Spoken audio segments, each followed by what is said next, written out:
आरक्षण क्या जाति के आधार पर मिलता है, आरक्षण क्षेत्र के आधार पर भी मिलता है। आप जाके देखो जम्मू कश्मीर में आरक्षण क्षेत्र के आधार पर मिलता है, आप जाके देखो हिमाचल में आरक्षण क्षेत्र के आधार पर मिलता है, आप जाके देखो उत्तराखंड में आरक्षण क्षेत्र के आधार पर मिलता है। कौन कहता है जाति के आधार पर मिलता है?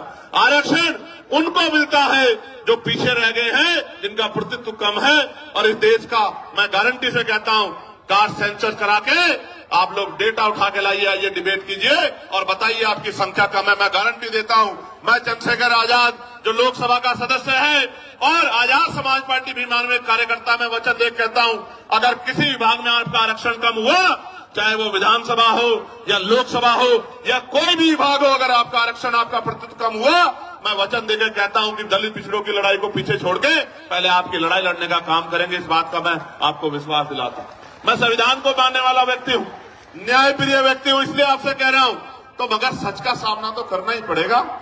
इस देश में अगर आरक्षण आया सबसे पहले तो 1902 में आया, जिसको छत्रपति साहू जी महाराज ने लागू किया, किसी और ने लागू नहीं किया।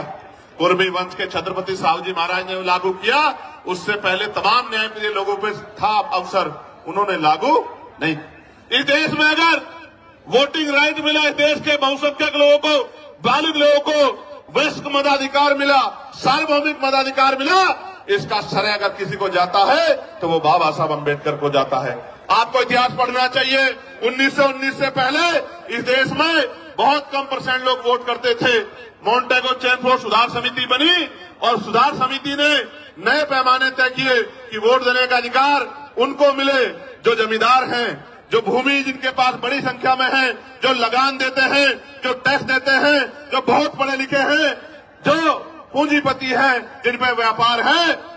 आप इतिहास उठा के देखो, जिन्होंने ने आंख ही या जिनको अपने अधिकारों का पता ही संविधान के आने के बाद लगा है, उनकी संख्या कितनी रही होगी, आप इस बात को महसूस करके देखें। तो इसलिए मैं कह रहा हूं कि कुछ भी मांगने से नहीं मिला है। भारत